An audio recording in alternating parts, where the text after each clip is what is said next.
Alors ça, c'est le plat phare des fêtes de fin d'année, c'est-à-dire la coquille Saint-Jacques.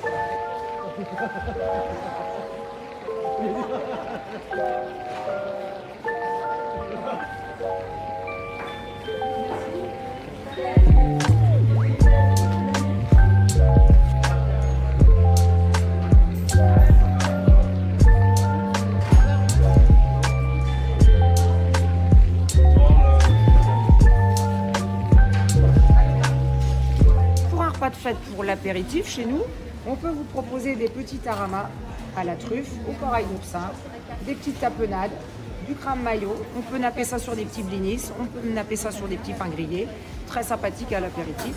On a des petits saumons ficelles aussi, on peut couper en petits carrés, mettre sur une petite ardoise, pour mettre à l'apéritif, c'est chic, c'est bon. Donc voilà ce qu'on peut proposer, saumon ficelle, on vous coupe en carré, vous le mettez sur une petite ardoise, du tarama à la truffe ou au corail d'oursin qu'on peut napper sur des petits blinis ou sur des petits pains grillés. Cette dizaine de j'aurais que la normale, Oui, c'est bon. Alors ça, c'est le plat phare des fêtes de fin d'année, c'est-à-dire la coquille Saint-Jacques.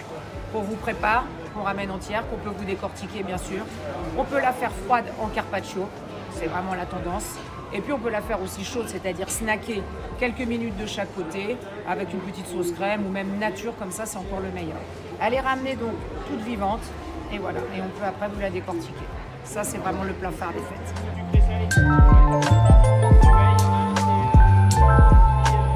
En viande au menu pour Nouvel An, on peut avoir des chapons, on peut avoir des rôtis de chapon, de la pintade, de la dinde, on peut avoir de l'oie, des volailles entières. On fait des accompagnements de farce au mori, au cèpe, un petit peu plusieurs farces différentes.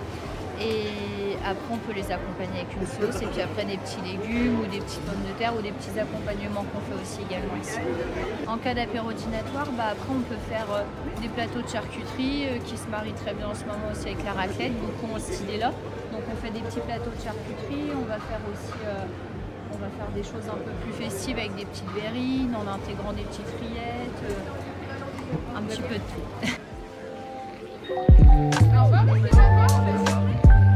Pour un menu de fête, qu'est-ce qu'on peut avoir comme fromage? L'un des premiers fromages que nous avons au menu des fêtes, c'est le brillat savarin aux truffes. On fait un petit peu en règle générale que des fromages truffés. Ça plaît énormément. Et donc en l'occurrence, le brillat savarin, c'est quelque chose qui part énormément.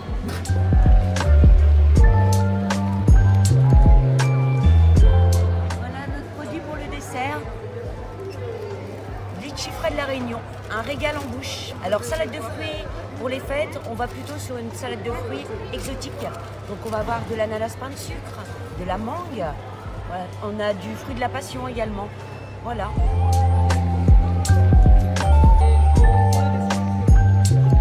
La nouveauté de cette année, c'est une bûche chocolat noir avec une touche de bergamote à l'intérieur. C'est un petit biscuit croustillant. Et ici, vous avez notre spécialité qu'on présente tous les ans. C'est la marque de fabrique de la maison. Vous avez le pur praliné noisette croustillant avec la mousse chocolat. Avec le croustillant feuilleté, donc c'est notre praliné, c'est notre marque de fabrique, c'est notre spécialité.